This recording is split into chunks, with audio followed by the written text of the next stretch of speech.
എല്ലാവർക്കും നമ്മുടെ പുതിയൊരു വീഡിയോയിലേക്ക് സ്വാഗതം. എന്തൊക്കെയുണ്ട് വിശേഷങ്ങൾ? എല്ലാവരും സുഖമായിട്ടിരിക്കുന്നു വിശ്വസിക്കുന്നു. അതുപോലെ തന്നെ ഞങ്ങളിവിടെ സുഖമായിട്ടിരിക്കുന്നേ.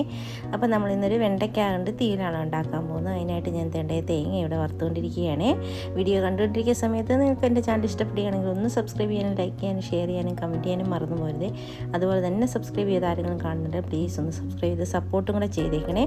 അതുപോലെ തന്നെ സ്കിപ്പ് ചെയ്യാതെ വീഡിയോ മുഴുവൻ ഒന്ന് കണ്ട് സപ്പോർട്ട് ചെയ്യണേ. അപ്പോൾ തേങ്ങ ഞാൻ മിക്സിയുടെ ജാറിലിട്ട് ചെറുതാക്കി ഒന്ന് പൊടിച്ചെടുത്തിരിക്കുന്നതാണ്. അങ്ങനെ എടുക്കുമ്പോൾ നമുക്ക് വളരെ പെട്ടെന്ന് ഇത് നമുക്ക് വറുത്തെടുക്കാം. അതിനകത്തോട്ട് ഞാൻ കുറച്ച് കറിവേപ്പില ഒരു 1-2 കൊച്ചുള്ളിയും കൂടെ ചെറുതായിട്ട് അരിഞ്ഞിട്ടിട്ടുണ്ട്. അപ്പം നമ്മളുടെ തേങ്ങ മൂത്ത് വന്ന സമയത്ത് ഞാൻ അതിലേക്ക് 1/2 ടീസ്പൂൺ മഞ്ഞൾപ്പൊടി ഇട്ട് കൊടുത്തിട്ടുണ്ട്. മഞ്ഞൾപ്പൊടി ഒന്ന് ഇളക്കി ഒന്ന് ചൂടായി വരുന്ന സമയത്ത് നമുക്കിതിലേക്ക് മല്ലിപ്പൊടി ചേർത്ത് കൊടുക്കാം. അപ്പോൾ ഒരു 2 ടീസ്പൂണോളം മല്ലിപ്പൊടി ഞാനിതിലേക്ക് ചേർത്ത് കൊടുക്കുന്നുണ്ട്. നമ്മൾ തീയൽ വെക്കുമ്പോൾ മല്ലിപ്പൊടി കുറച്ച് കൂടുതൽ ചേർത്ത് കൊടുക്കണം. അപ്പോഴാണ് നമുക്ക് തീയലിന് നല്ലൊരു ടേസ്റ്റ് കിട്ടുന്നത്. അപ്പോൾ ഞാനൊരു 2 ടീസ്പൂൺ മല്ലിപ്പൊടിയും കൂടെ ചേർത്ത് കൊടുത്തിട്ടുണ്ട്. ഇനി ഇതിലേക്ക് ഞാൻ ചേർത്ത് കൊടുക്കുന്നത് 1 ടീസ്പൂണോളം മുളക് പൊടിയാണ്. അപ്പം അതും കൂടെ ഇനി ഇതിലേക്ക് നമുക്ക് ചേർത്ത് കൊടുക്കാം. അപ്പം ഞാനിതിലേക്ക് ഗരം മസാല ചേർക്കാൻ സത്യത്തിൽ മറന്നുപോയി. അപ്പം ഞാനിത് വറുത്ത് കഴിഞ്ഞപ്പോഴത്തേന് ഓർത്തത് അതും കൂടെ ഒന്ന് ചേർത്ത് കൊടുക്കണമായിരുന്നെന്ന്. അപ്പം മുളക് പൊടി ഇട്ടിട്ട് നമുക്കൊന്ന് മൂപ്പിച്ചെടുത്തിട്ട് പിന്നെ അരയ്ക്കുന്ന സമയത്ത് നമുക്കിതിലേക്ക് കുറച്ച് ഗരം മസാല, വീട്ടിൽ പൊടിച്ച ഗരം മസാലപ്പൊടിയാണ് ഞാൻ ചേർത്ത് കൊടുക്കുന്നത്. വാങ്ങിക്കുന്ന മസാലപ്പൊടി ഉണ്ടെങ്കിൽ അതാണെങ്കിലും നമുക്ക് ചേർത്ത് കൊടുത്താൽ മതി. അപ്പം ഞാനിത് കൊടുത്തിട്ടുണ്ട്. ഇനി ഇത് മൂപ്പിച്ചതിന് ശേഷം നമുക്ക് അടുപ്പിൽ നിന്നും മാറ്റി വെക്കാം.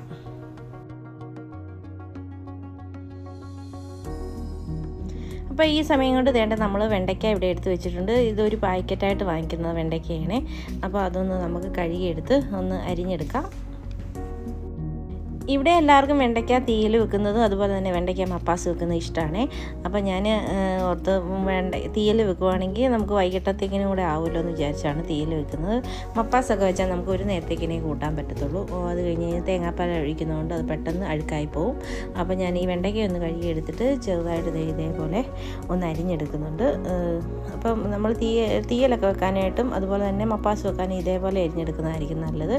അപ്പോൾ ഞാൻ ഇടയ്ക്ക് പുഴുവൊക്കെ ഉണ്ടോ എന്നൊന്ന് നോക്കുമായിരുന്നു. നമുക്കറിയാൻ പറ്റത്തില്ലല്ലോ. അപ്പോൾ ഇങ്ങനെ അരിഞ്ഞിട്ട് കഴിഞ്ഞിട്ട് എടുത്തൊന്ന് നോക്കുമായിരുന്നു. അപ്പോൾ നമുക്ക് വെണ്ടയ്ക്ക മുഴുവൻ ഒന്ന് അരിഞ്ഞെടുക്കാം. അതിൻ്റെ കൂടെ ഒരു സവോളയും 2-3 പച്ചമുളകും കൂടെ ഞാൻ അരിഞ്ഞ് ചേർക്കുന്നുണ്ട്.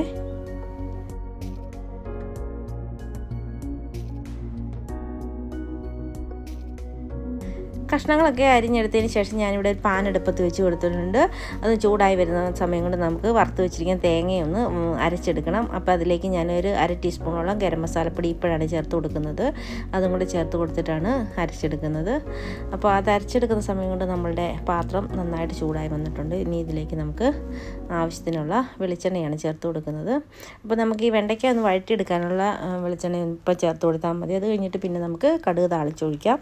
അപ്പോൾ അതിനായിട്ടുള്ള വെളിച്ചെണ്ണ ചേർത്ത് കൊടുത്തിട്ട് നമ്മളതേ വെണ്ടയ്ക്ക ഇട്ടൊന്ന് ഇളക്കി കൊടുക്കുവാണ്. അപ്പം കുറച്ച് നേരം ഒന്ന് തുറന്ന് വെച്ച് വേണം നമുക്കിത് ഇളക്കി കൊടുക്കാൻ. അതിൻ്റെ ആ വഴുവഴുപ്പൊന്ന് മാറുന്നിടം വരെ ഒന്ന് തുറന്ന് വെച്ച് തന്നെ നമ്മളൊന്ന് ഇളക്കി കൊടുക്കണം. അതിന് ശേഷം നമുക്ക് ഉപ്പൊക്കെ ഇട്ട് ഒന്ന് ഇളക്കിയതിന് ശേഷം മൂടി വെച്ച് കൊടുത്ത് വേവിച്ചെടുക്കണം. അപ്പം ഞാൻ അതിനായിട്ട് ഇതൊന്ന് തുറന്ന് വെച്ച് ഇളക്കി കൊടുക്കുവാണേ.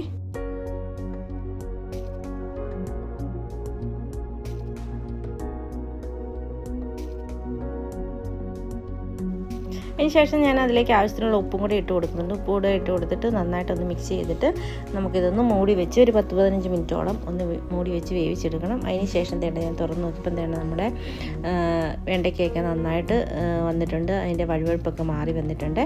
അപ്പം ഇതിലേക്ക് നമുക്കിനി നമ്മളുടെ അരപ്പരച്ചത് ചേർത്ത് കൊടുക്കണം. അരപ്പ് ഞാൻ വെള്ളം തൊടാതെ അരച്ചതിന് ശേഷം പിന്നെ കുറച്ച് വെള്ളം കൂടി ഒഴിച്ചൊന്ന് അടിച്ചെടുത്തിട്ടുണ്ട്. അല്ലെങ്കിൽ നമ്മുടെ അരപ്പ് അതിൽ നിന്ന് പോരാൻ കുറച്ച് പ്രയാസമാണ്. അതുകൊണ്ടാണ് അങ്ങനെ ചെയ്തിരിക്കുന്നത്. ഇനി നമുക്ക് അരപ്പ് ഇതിലേക്ക് ചേർത്ത് കൊടുത്തിട്ട് അതിലേക്ക് എത്ര ചാറ് ആവശ്യം അത്രയും വെള്ളവും കൂടി ഒഴിച്ചു കൊടുക്കണം. അപ്പോൾ ഞാൻ കുറച്ച് വെള്ളം ആദ്യം ഒന്ന് ചേർത്ത് കൊടുക്കുന്നുണ്ട്. അതിനനുസരിച്ച് വെള്ളം നോക്കിയിട്ട് പിന്നെ നമുക്ക് ചേർത്ത് കൊടുക്കാം. അപ്പോൾ ഞാൻ ഇളക്കി നോക്കിയപ്പോഴത്തേന് കുറച്ചൊരു വെള്ളത്തിൻ്റെ കുറവ് തോന്നുന്നുണ്ട്. അതും കൂടെ ഞാനൊന്ന് കലക്കി ഒഴിച്ചു കൊടുക്കും. മിക്സിയുടെ ജാർ ഒന്നുകൂടെ കഴുകി നമുക്ക് ഒഴിച്ച് ഇതിലേക്ക് കൊടുക്കാം. അതിന് ശേഷം ഒന്ന് ഇതെല്ലാം കൂടി ഒന്ന് മിക്സ് ചെയ്ത് തിളപ്പിച്ചെടുക്കണം. അപ്പോൾ ഈ സമയത്ത് ഉപ്പ് കുറവുണ്ട്, ഉപ്പ് നോക്കിയിട്ട് ഉപ്പ് ചേർത്ത് കൊടുക്കണം. നമ്മൾ വെണ്ടയ്ക്കായ്ക്ക് മാത്രമേ ഉപ്പിട്ട് കൊടുത്തിട്ടുള്ളൂ. ഇനി അരപ്പൊക്കെ ചേർത്ത് കഴിയുമ്പോൾ പോരായ്മ ഉണ്ടെങ്കിൽ നമുക്ക് അന്നേരം ചേർത്ത് കൊടുക്കാം. അപ്പോൾ തീണ്ട നമ്മുടെ കറി തിളയ്ക്കാൻ തുടങ്ങിയിട്ടുണ്ട്. നമ്മൾ വെള്ളം ഒഴിച്ചു കൊടുത്തില്ല, കുറച്ച് വെള്ളം കൂടെ മിക്സിയുടെ ജാറ് കഴുകി ഒഴിച്ചു കൊടുക്കുന്നുണ്ട്. ഒത്തിരി വെള്ളമായി പോയത്, നല്ലൊരു കുറച്ച് നേരം ഇരിക്കുമ്പോൾ ഇതൊന്നുകൂടി ഒന്ന് കുറുകും. അതിൻ്റെ രീതിയിൽ വേണം നമുക്കിത് റെഡിയാക്കി എടുക്കാനായിട്ട്. അപ്പം കുത്തരി ചോറിൻ്റെ കൂടെ അതുപോലെ ചൂട് ചോറിൻ്റെ കൂടെ കഴിക്കാൻ നല്ലൊരു കറിയാണ്. എനിക്ക് ഭയങ്കര ഇഷ്ടമുള്ള കറിയാണ് ഇത് കഴിക്കാനായിട്ട്. ചോറിൻ്റെ കൂടെയും അതിൻ്റെ കൂടെ ഒരു തോരനോ അല്ലെങ്കിൽ ഒരു മീൻകറിയോ എന്തെങ്കിലും ഒരു മീൻ വറുത്തതൊക്കെ ഉണ്ടെങ്കിൽ നല്ല ടേസ്റ്റാണ് കഴിക്കാനായിട്ട്. അപ്പോൾ തേണ്ട നമ്മളുടെ കറി ഏകദേശം തേണ്ട റെഡിയായി വന്നിട്ടുണ്ട്. ഇനി ഇതൊന്ന് മൂടി വെച്ച് നമുക്കൊന്ന് ഒരു 5 മിനിറ്റ് തിളപ്പിച്ചെടുക്കണം. ഈ അരപ്പൊക്കെ നമ്മുടെ കഷ്ണത്തിലൊക്കെ ഒന്ന് ആകുന്ന രീതിയിലൊന്ന് നമുക്ക് മൂടി വെച്ചൊന്ന് തിളപ്പിച്ചെടുക്കാം.